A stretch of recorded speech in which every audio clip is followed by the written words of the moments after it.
Welcome everybody to the show. Today, Black History Month. Tap in. Today is February the 7th, 2026. And today we're talking about on Tap In MLK. Okay. We're gonna talk about his journey and some of the things he did, celebrating him today. So first how we always start is with a prayer. So we're gonna start prayer first, and we're gonna go into it. Okay. Thank you, Abba, for another day. Continue to watch over us. Touch us from the crowns of our head to the soles of our feet. Continue to make sure that your goodness is filled, your mercy, and everything that you have for us in abundance that we get. Make sure that we stay in line as we walk on the narrow to achieve the things that you need us to do for you, to bring others back to your ahava, your faith, and everything that you're about. In Yeshua's name, we pray. Hallelujah. Amen. Let's go.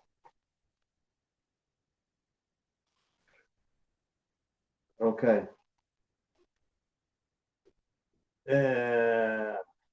So starting with Dr. Martin Luther King.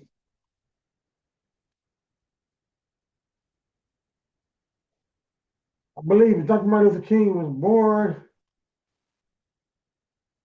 in 1929. A man from good background, you know.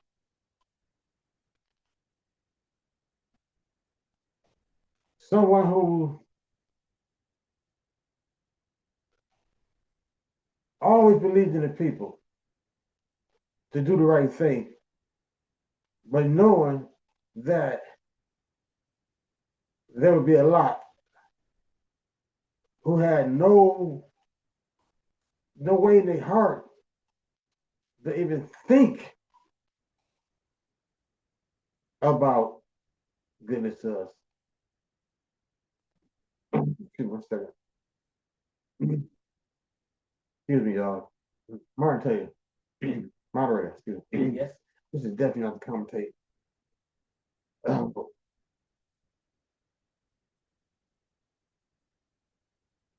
But so today's show, I wanted to bring you guys through some of the lifetimes and things that Martin Luther King did. And I thought I had some commentary that helped me go through that. But the moderator shouldn't have my notes mixed up.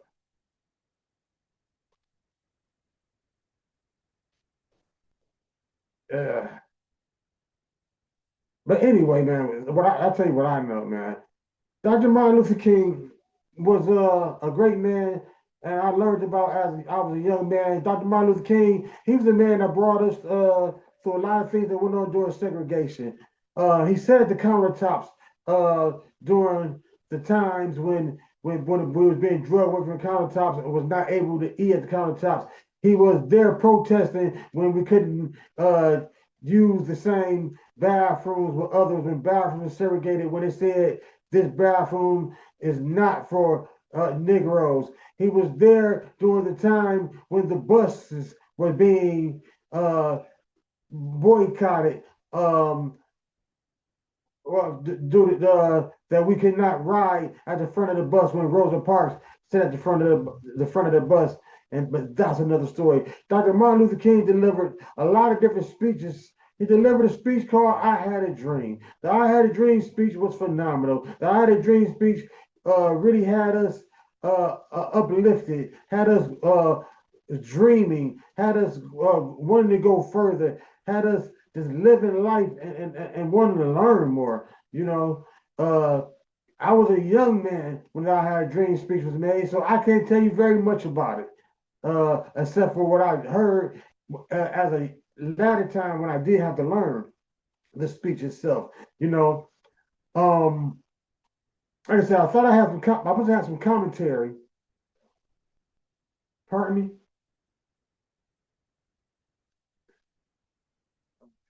That was helping me guide myself through here.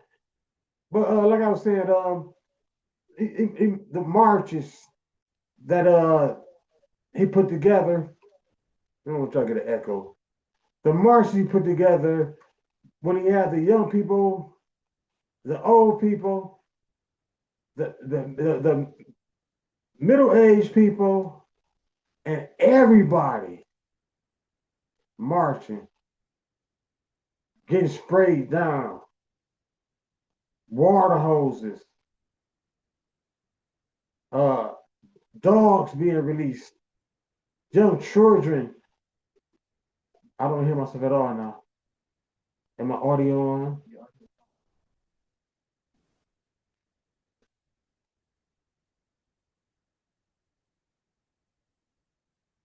Audio is on stupid. Young children. Well, when young children, Father, help me through this.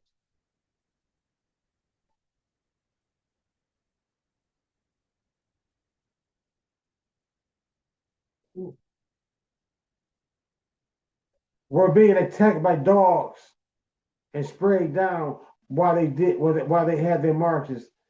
Do you have the commentary that I need? Okay. When it was times,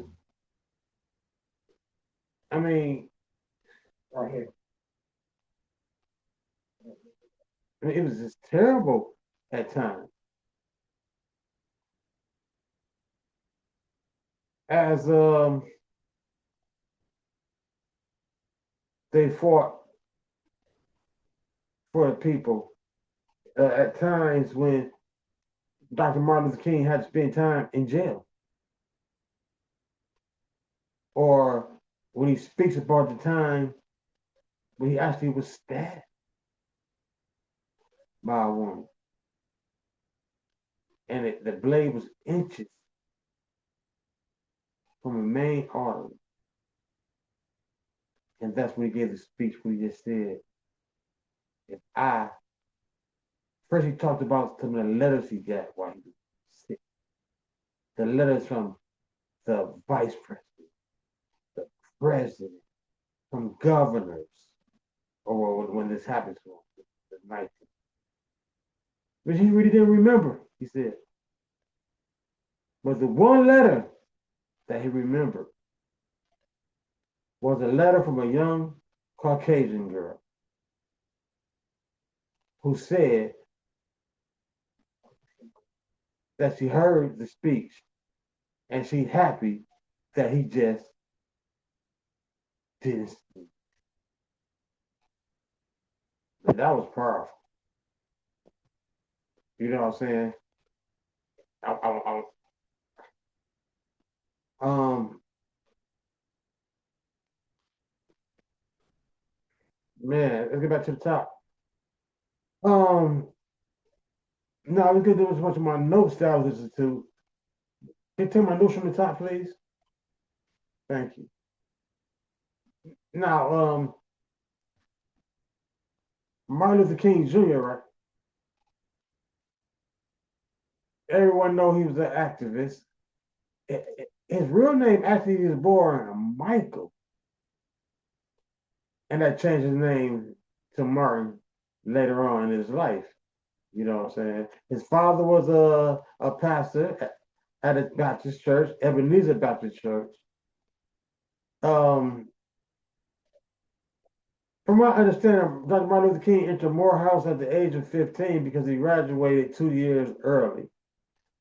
He earned a doctorate degree, and that's when he met his wife, Coretta Scott. He had his sons, his children around that time. I think one of them was a doctor. No, I'm sorry, not doctor. One of his sons' name is named after him, the third. You know, like I was already telling y'all, the NAACP chose them around the time when they protested for about the buses, about the segregation on the buses, right? I mean, they had so many different marches about that, you know, like the one in Montgomery.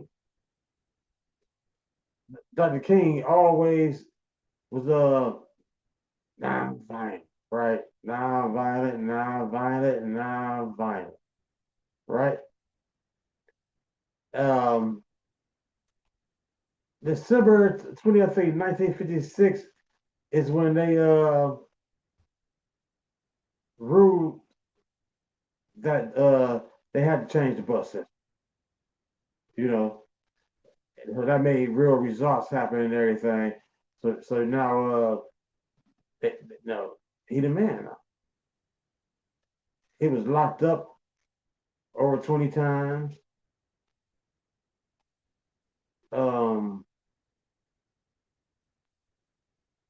They said he had his house bombed.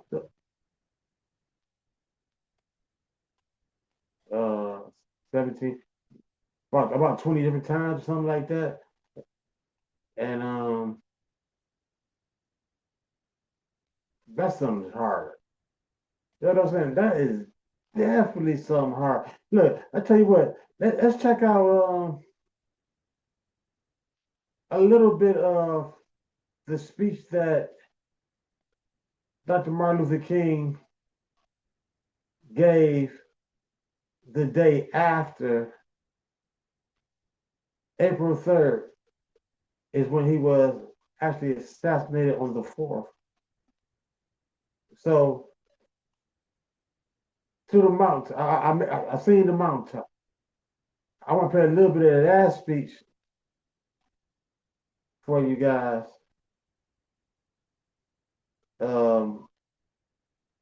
Because when I listened to that speech, the full speech, he talked about coming there and the threats and how they had to guard the plane and how they had to check every bag before they even got on the plane.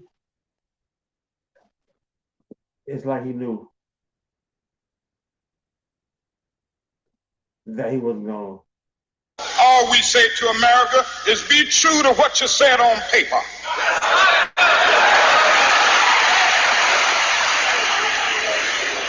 If I lived in China or even Russia or any totalitarian country, maybe I could understand some of these illegal injunctions. Maybe I could understand the denial of certain basic First Amendment privileges because they haven't committed themselves to that over there. But somewhere I read of the freedom of assembly. Somewhere I read of the freedom of speech. Somewhere I read of the freedom of press. Somewhere I read that the greatness of America is the right to protest far right.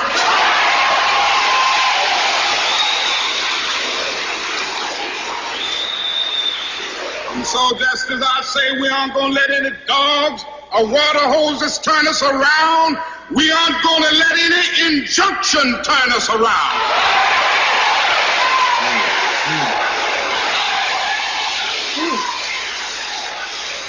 Well, I don't know what will happen now. We've got some difficult days ahead. But it really doesn't matter with me now because I've been to the mountaintop. I don't mind. Like anybody, I would like to live a long life. Longevity has its place. But I'm not concerned about that now. I just want to do God's will. And he's allowed me to go up to the mountain. And I've looked over and I've seen the promised land. I may not get there with you, but I want you to know tonight that we as a people will get to the promised land.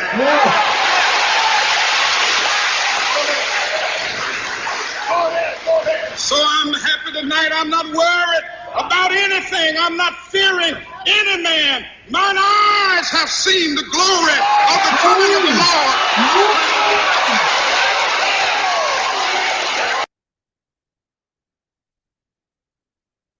My eyes has seen. Oh, I need some more of that. I'm feeling that in my soul. King Jr. was I think the week. Oh, what time is it, mine? 25. Oh, oh, oh. Can you add a little more of that? Yes, more of that. That's next Monday. We got the latest. mm, mm, mm. Oh, Father. Like I said, he had the Father that told brother MLK, this is his last stand. The same way that the Messiah knew that when they came for him, that he had to go ahead and tell his people to back off and fulfill the mission to be crucified, right? Dr. Martin Luther King Jr. was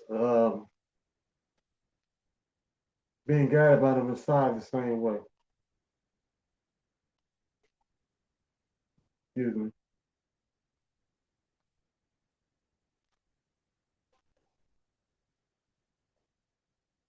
Put that right there for me. Yes.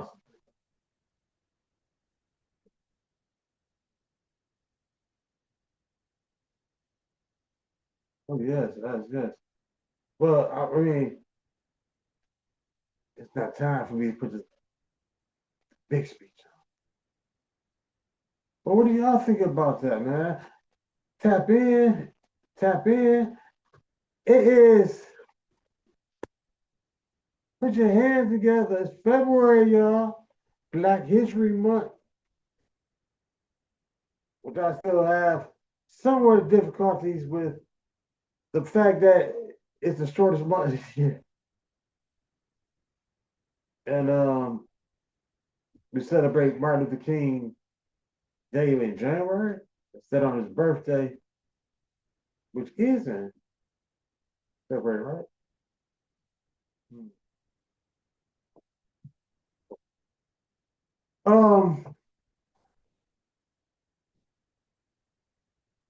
I mean,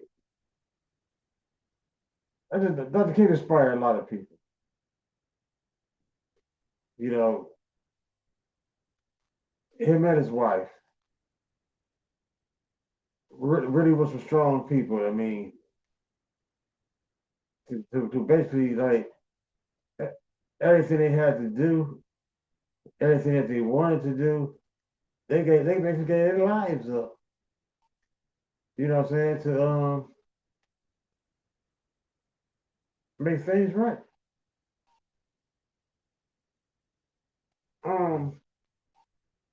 Moderator, is that's just you talking to me? I mean that's for me? Yeah. Oh. And mm, can y'all imagine though how how much it is to have a culture, well, not a culture, of people on your soldiers. So basically, where it's like you when you gotta speak for people. I go back to being that cornerstone, right? But everybody can lean on that cornerstone. The cornerstone definitely has to be straight. And the cornerstone gotta know that narrow path. You know, especially as a young man. You know, as a young man, I was able to be different places where people was fighting and you know and rioting to where he was able to even tell people like, you know, calm down. And they even listened to this young man. You know what I'm saying? He was able to say, go home and God take care of it. You know what I'm saying? So that's almost like the Messiah when he come out and said, peace be still. You know, so when Martin came out and asked everybody to be calm, it was one of those. Ain't that something? Mm. Because they was ready to act up. They thought his family was hurt. And he had to come out and say, everybody calm down. My family is not hurt. That's powerful, right? Through 1957, 1968, he delivered over 2,500 speeches. You know what I'm saying? That's a lot. Um, John F. Kennedy, at one time, personally met with him. You know, but like we always talk about though, the most famous speech that was in 1963 at the Lincoln Memorial in front of 250,000 people, black and white, is when he gave the I Have a Dream speech. He was named Man of the Year one time.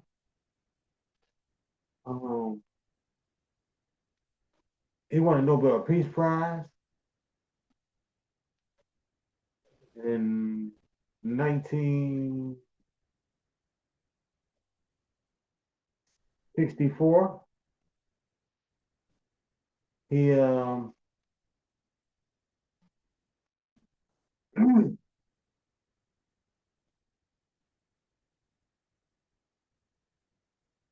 he had a lot of critics, right? After getting Nobel Peace Prize in 1965, he had a march, uh, which they call Bloody Sunday. You know, after that was terrible. They ended up leading another march, you know, and then he launched a third march. This time he was under protection of the Marshall Guard, National Guards or something like that. You know what I mean? So Johnson had signed a a voting right of 1965, and that was another victory. And then I mean, it's just so much. It's so much to talk about. But we did know by 1968, like we talked about, um, he was in Memphis. That's when he delivered the speech. I've been to the mountaintop. You remember the one we listened to a little bit ago at the Lorraine Motel in Memphis. Later, well, the next day, he was shot by James Earl Ray. That was crazy.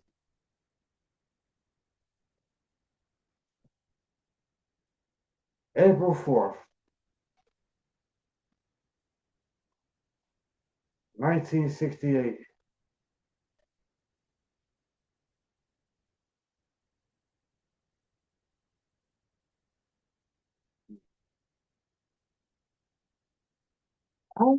had a dream.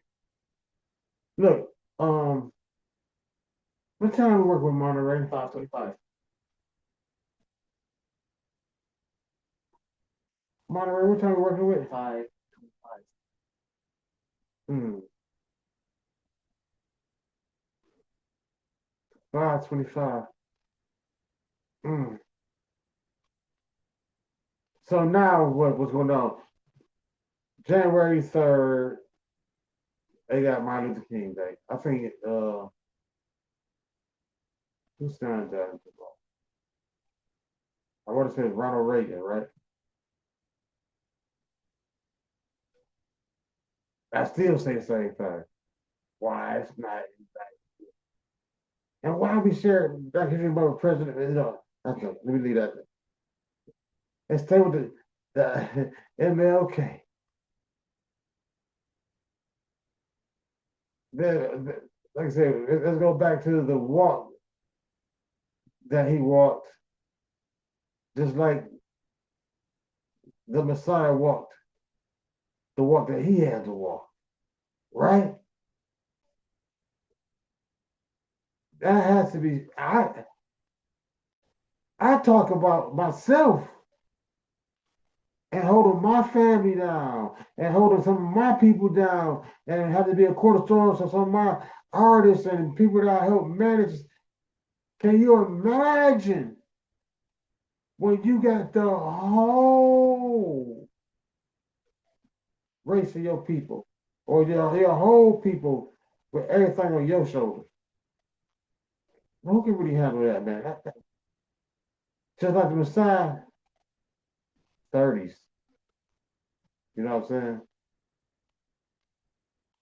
saying? My goodness, my goodness, my goodness. So I really just want y'all to really,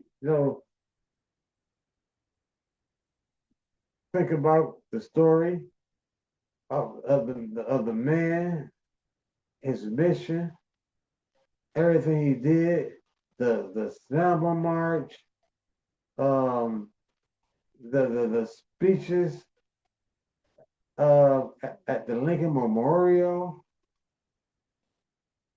In fact, I'm gonna come back and talk in a little bit. But how we gonna do the rest on this part of the show? Is getting to the full iconic speech.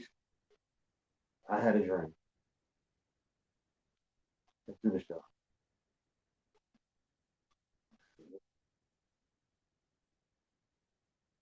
Andre's loading that up for us. Listen to this. We face the difficulties of today and tomorrow. I still have a dream. Yeah.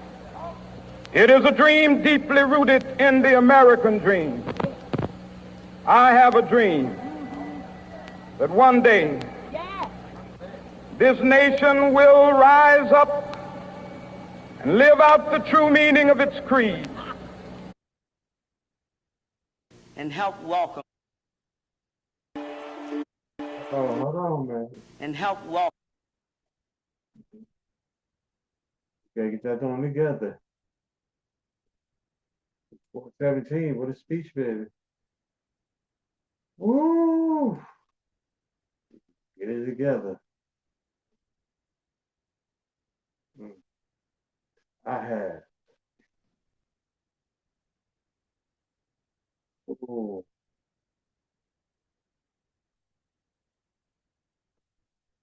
So y'all ready for this? Yo, we need my.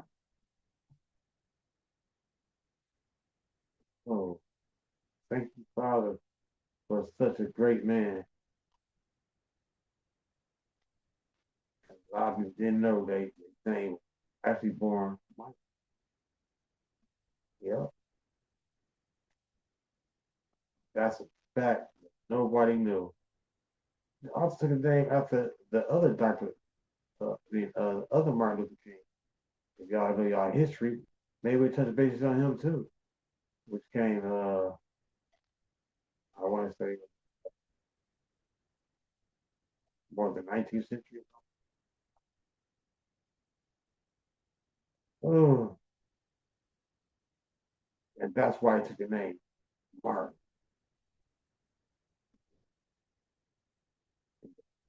The third.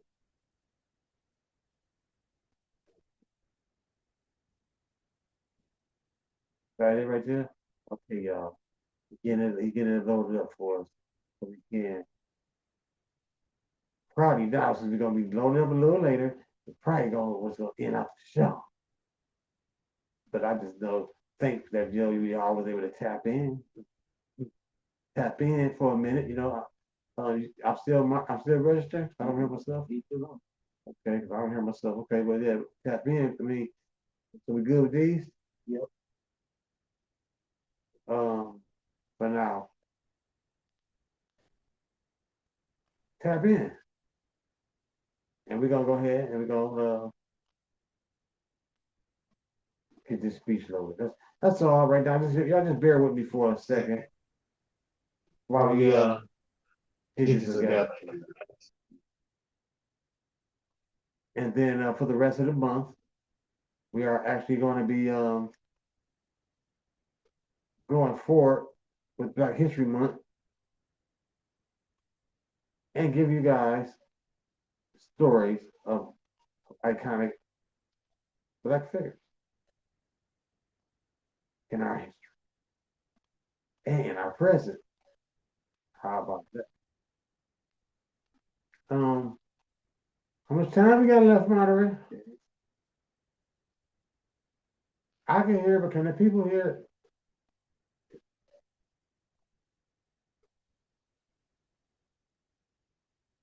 I can hear, but can the people hear that? Sir?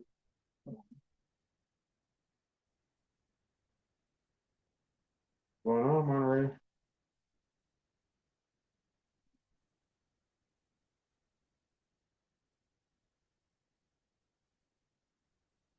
Sir? All right, playing it.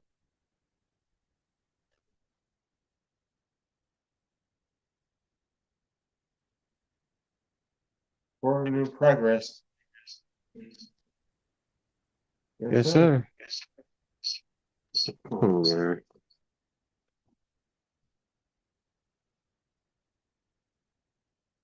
Sorry for the technical difficulty, people. Oh, Father. Come on, man. You got it or you don't got it? Huh? Can we get that, please? It's gotta be asked you. I hear it in my ears. Is the people hearing this stuff? Sir. Yes. Right, I'm putting it on share screen. So where's this being shared from, sir?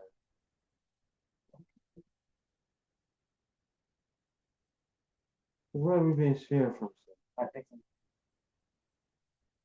Well, I'm about to ready to end the show.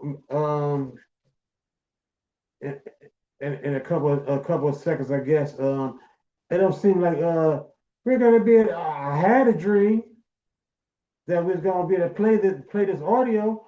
What's going on, moderator? I thought we had this, sir. I thought we had this, sir. I keep hearing something in my ear, but I thought you had to play this loud to the microphone, sir. Okay. Huh? No. Thank y'all for joining the show today.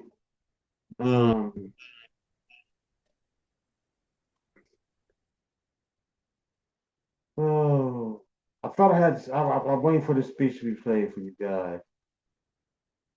I'm just thankful today, man, just to be able to come here and talk to you guys on Tap In.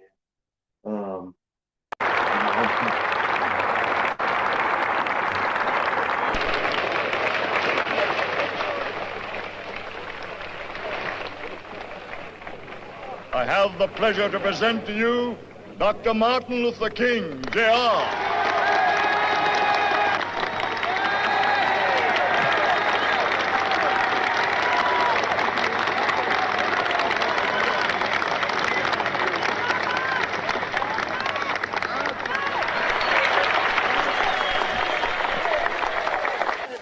am happy to join with you today in what will go down in history as the greatest demonstration for freedom in the history of our nation.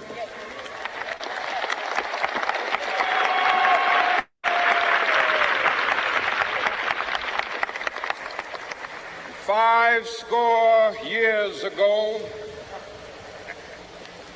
a great American in whose symbolic shadow we stand today signed the Emancipation Proclamation. This momentous decree came as a great beacon light of hope to millions of Negro slaves who had been seared in the flames of withering injustice. It came as a joyous daybreak to end the long night of their captivity. But 100 years later, the Negro still is not free. 100 years later, the life of the Negro is still sadly crippled by the manacles of segregation and the chains of discrimination. 100 years later, 100 years later, the Negro lives on a lonely island of poverty in the midst of a vast ocean of material prosperity. 100 years later, the Negro is still languished in the corners of American society and finds himself in exile in his own land. And so we've come here today to dramatize a shameful condition. In a sense, we've come to our nation's capital to cash a check. When the architects of our republic wrote the magnificent words of the Constitution and the Declaration of Independence, they were signing a promissory note to which every American was to fall heir. This note was a promise that all men, yes, black men as well as white men, would be guaranteed the unalienable rights of life, liberty, and the pursuit of happiness. It is obvious today that America has defaulted on this promissory note insofar as her citizens of color are concerned. Instead of honoring this sacred obligation, America has given the Negro people a bad check, a check which has come back marked insufficient funds.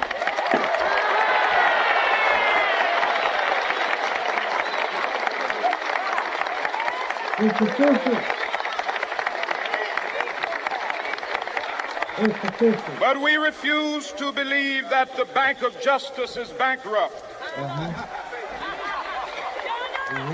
We refuse to believe that there are insufficient funds in the great vaults of opportunity of this nation. So we've come to cash this check, a check that will give us upon demand the riches of freedom and the security of justice.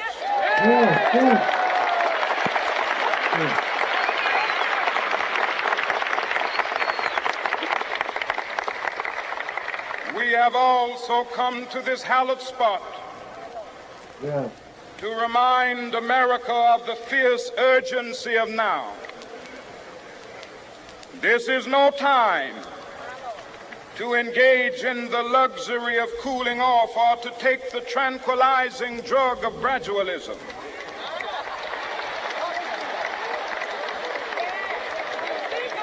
Now is the time to make real the promises of democracy. Now is the time to rise from the dark and desolate valley of segregation to the sunlit path of racial justice. Now is the time to lift our nation from the quicksands of racial injustice to the solid rock of brotherhood. Now is the time to make justice a reality for all of God's children. It would be fatal for the nation to overlook the urgency of the moment. This sweltering summit of the Negro's legitimate discontent will not pass until that is an invigorating autumn of freedom and equality. 1963 is not an end, but a beginning. Those who hope that the Negro needed to blow off steam and will now be content will have a rude awakening if the nation returns to business as usual.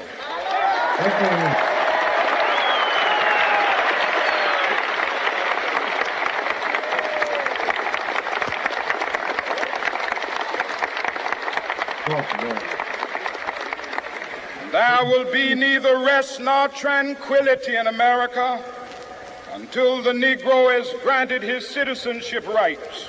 The whirlwinds of revolt will continue to shake the foundations of our nation until the bright day of justice emerges.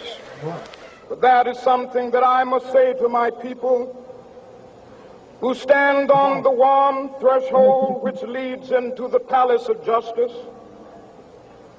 In the process of gaining our rightful place, we must not be guilty of wrongful deeds. Let us not seek to satisfy our thirst for freedom by drinking from the cup of bitterness and hatred.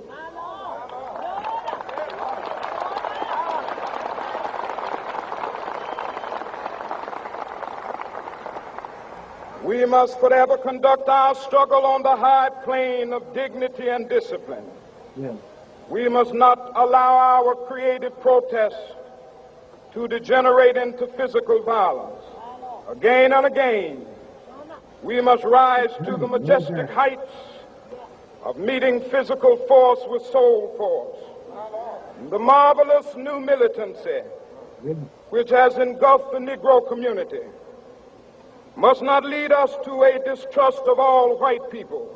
For many of our white brothers, as evidenced by their presence here today, have come to realize that their destiny is tied up with our destiny.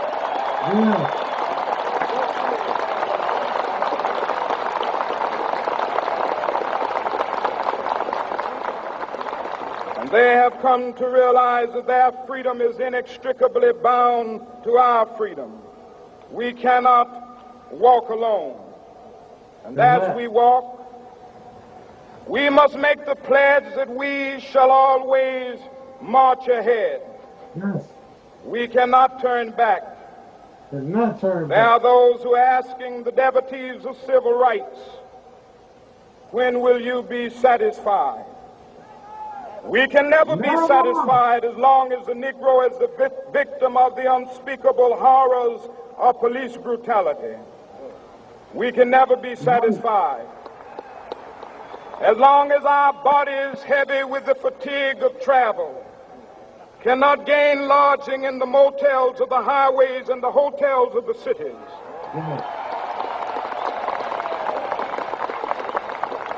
We cannot be satisfied as long as the Negro's basic mobility is from a smaller ghetto to a larger one. We can never be satisfied as long as our children are stripped of their selfhood and robbed of their dignity by signs stating for whites only.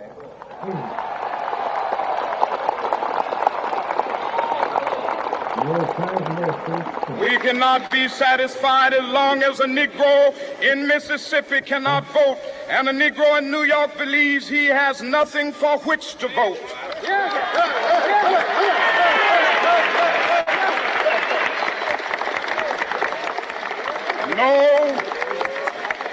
No, we are not satisfied, and we will not be satisfied until justice rolls down like waters and righteousness like a mighty stream.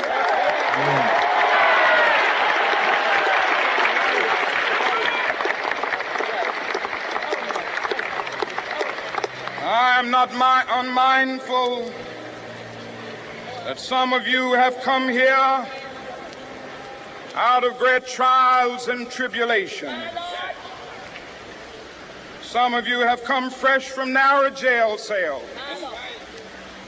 Some of you have come from areas where your quest for freedom left you battered by the storms of persecution and staggered by the winds of police brutality. You have been the veterans of creative suffering. Continue to work with the faith that unearned suffering is redemptive. Go back to Mississippi. Go back to Alabama. Go back to South Carolina. Go back to Georgia. Go back to Louisiana. Go back to the slums and ghettos of our northern cities. Knowing that somehow this situation can and will be changed. Let us not wallow in the valley of despair. I say to you today, my friend,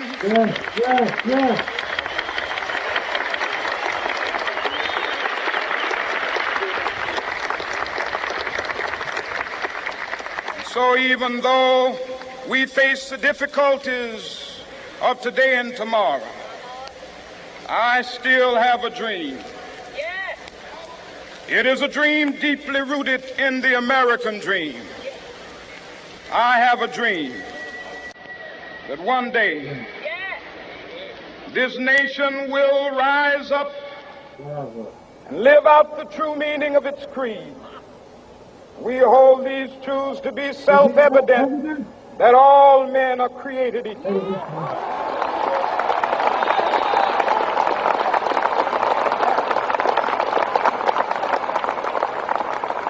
I have a dream that one day on the red hills of Georgia, the sons of former slaves and the sons of former slave owners will be able to sit down together at the table of brotherhood. I have a dream that one day,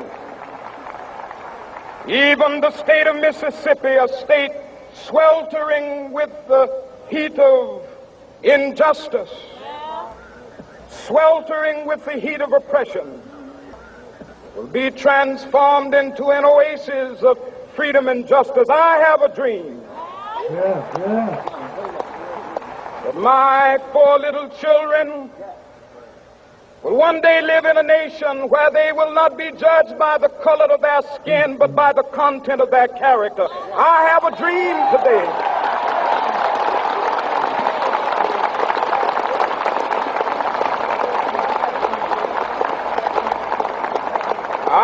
a dream that one day down in Alabama, with its vicious racists, with its governor having his lips dripping with the words of interposition and nullification, one day right there in Alabama, little black boys and black girls will be able to join hands with little white boys and white girls as sisters and brothers. I have a dream today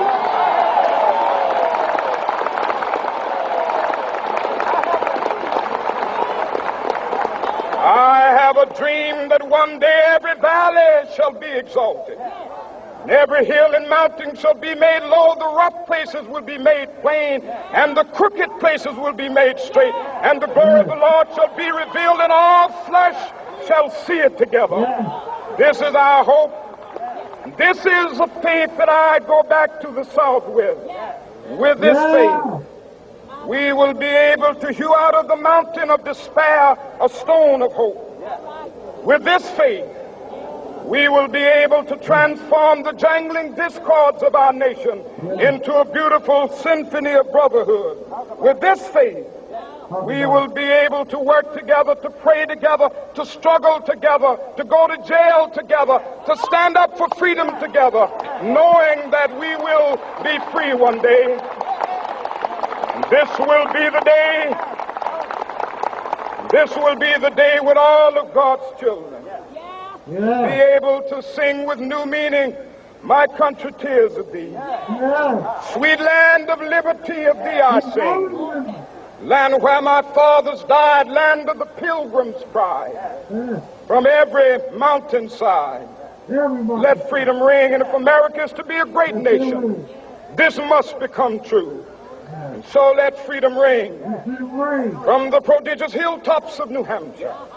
Let freedom ring from the mighty mountains of New York.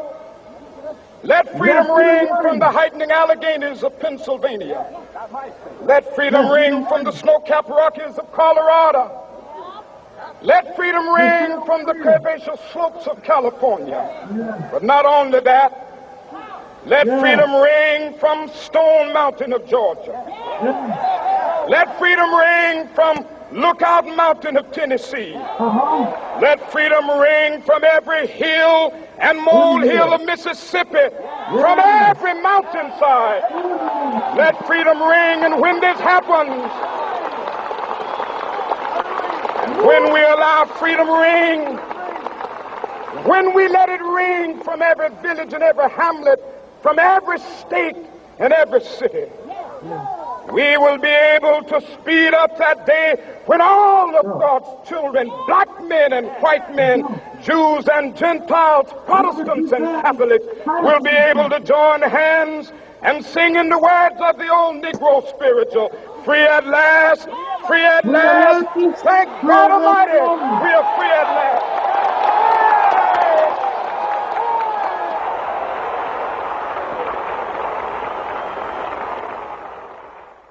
Free at last. Free at last. Oh God mine. I'm free at last. Tap in. Hey. If another speech came a little after that, when he says American dream became a nightmare. That's another story. But we're free at last. Free at last. Free at last.